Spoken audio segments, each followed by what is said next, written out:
Join us as we dive into our obsession with true crime, history, and mysterious stories. Each Corrupted Clip episode is less than 30 minutes long, providing you with the perfect bite-sized content to get you through the day. We assume no responsibility or liability for any errors or omissions in the content of this episode. The Corrupt Podcast is based on the facts and our opinions of the case. Listener discretion is advised. Welcome to the Corrupt Podcast. David Brinson is a quadruple murder convicted in 1994. From California State Prison, he would murder his wife, Stephanie Dowells, 30 years later. Head on over to our Patreon to join the Corrupt crew. We've got some cool behind-the-scenes exclusive content, early episodes. That's patreon.com/corruptpodcast. Our Corrupt Podcast first birthday is coming around the corner. Check our socials for a surprise giveaway that we're going to be doing in January. We're finally learning how to walk. Getting those 1-year-old steps in. Let's go. Well, we're 49 episodes in, so we're running now. We're not even walking. We're running. Sprinting. On June 12th, 1990, 4 friends gathered to watch a basketball game on TV on Burnside Avenue in Los Angeles, California. The garage apartment belonged to 59-year-old retired bar owner Robert Marks and his roommate Gene McCullers, who was 28 years old. Robert and Gene had invited 3 men over. 2 had arrived at the apartment early, 33-year-old Celedinho Ligtas and 27-year-old William Terry. Robert Marks had lived in the area for years, but recently his neighbors began to suspect he might have started selling drugs. There had been people coming and going all the time, giving the neighbors the idea that Robert was selling cocaine from his apartment. That June evening, David Brinson and 2 friends decided to rob Robert for that cocaine and any money Robert might have. The first thing that went wrong in David's plan here is that Robert wasn't really selling coke. Neither was Gene, Celedinho, or William. David searched the small apartment, but only found a very small amount of weed. David then forced the 4 men to lay on the bedroom floor face down, where they were shot in the back of the head execution style. The 5th friend of Robert's arrived at the apartment later to find the bodies of his friends. Police did suspect that Robert was selling drugs, but a small-time weed dealer, not a high-end coke dealer like David had thought. The other 2 men with David had been witnesses, with no involvement in the murders, and it appears that they told law enforcement exactly what had occurred with this robbery gone wrong. The really sad thing is there's so little information on the deaths of the 4 men, just that David murdered them and got almost nothing in the robbery. Like, you can't find anything about their life, who they were, who their family was. These were men that were just in the wrong place at the wrong time, just going over to celebrate and watch some basketball together.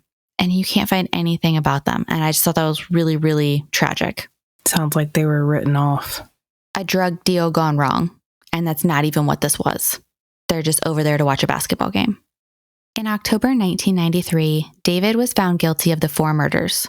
In February 1994, 23-year-old David would be sentenced to 4 consecutive life sentences. The death sentence had been an option, but the jury was deadlocked on the sentencing. As an alternative, the prosecution offered David a deal.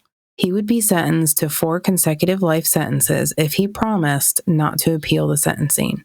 So David agreed. 30 years later, David would be back in the news, this time for the murder of his wife, Stephanie Dowells. David was serving his prison sentence in Northern California at the Mule Creek State Prison in 2024. Mule Creek allows conjugal visits or family visits.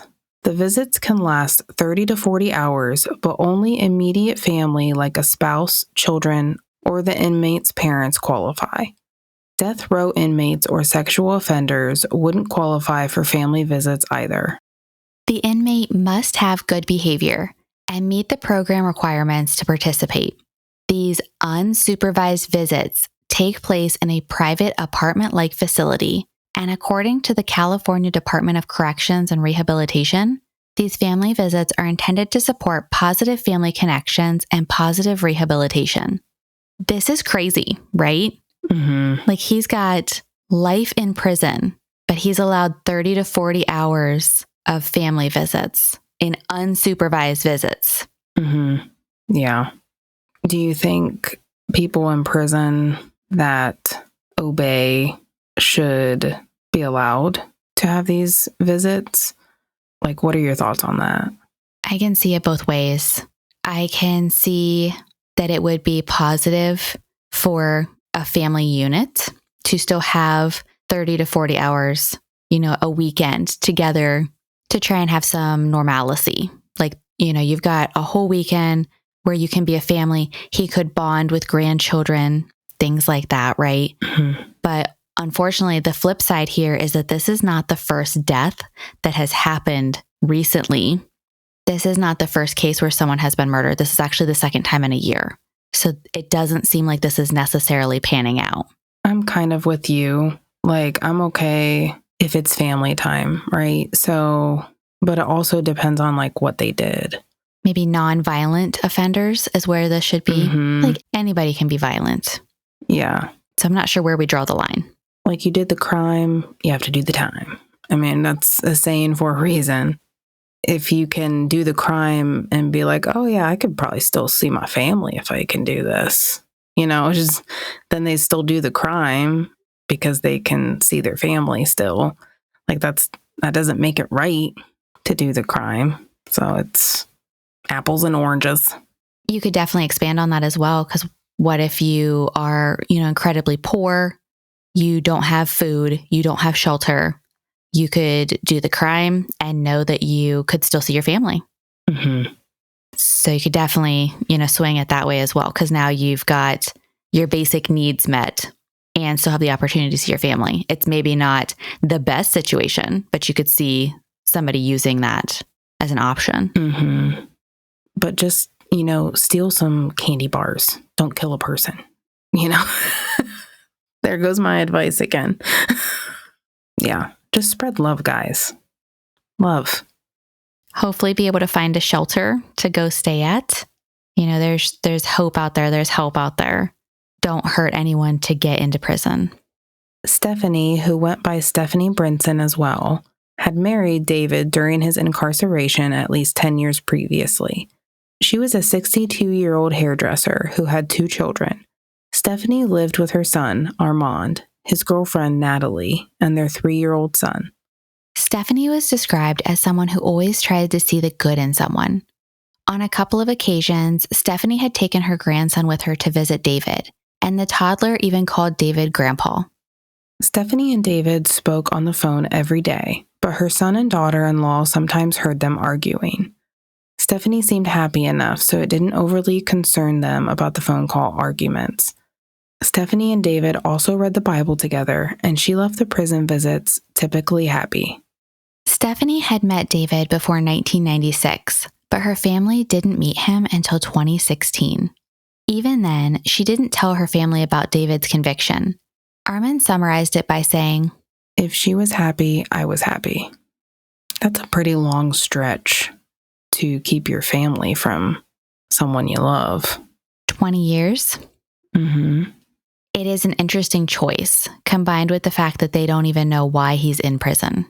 By 2016, though, they probably could have looked it up. Oh, yeah. Like, they had the internet available to them. So it must have been like a don't ask, don't tell type situation. Like, they didn't want to know. They just knew that Stephanie was happy. They argue on the phone. Every couple argues. And they would have more stress than most with him being in prison. Was she protecting her children too? I think so. David just murdered 4 people, execution style. I mean, I'm sure a little part of her was scared. And she met him not that long after the murders too, because that happened in 1990 and this is 1996 that we know that she was already talking to him. Yeah, that's pretty fresh. On November 13th, 2024, David called the prison officers at 2:04 a.m. to report that Stephanie had passed out.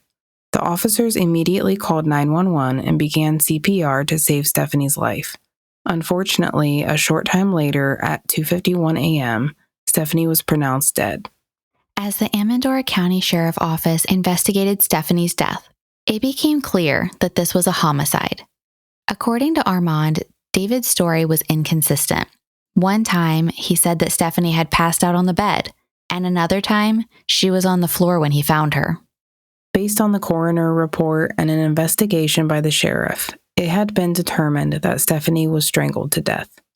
In August 2025, David was formally charged with the murder of Stephanie Dowells.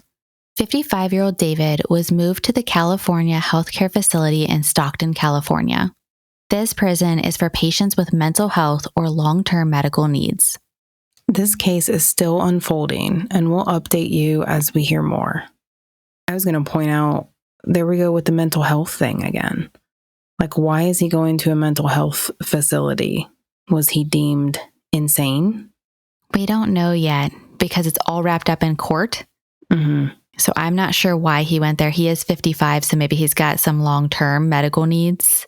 I guess I should clarify and say that mental health isn't technically insane, qualified insane, but that's how I took it, was that he was he was off his rocker and they sent him there.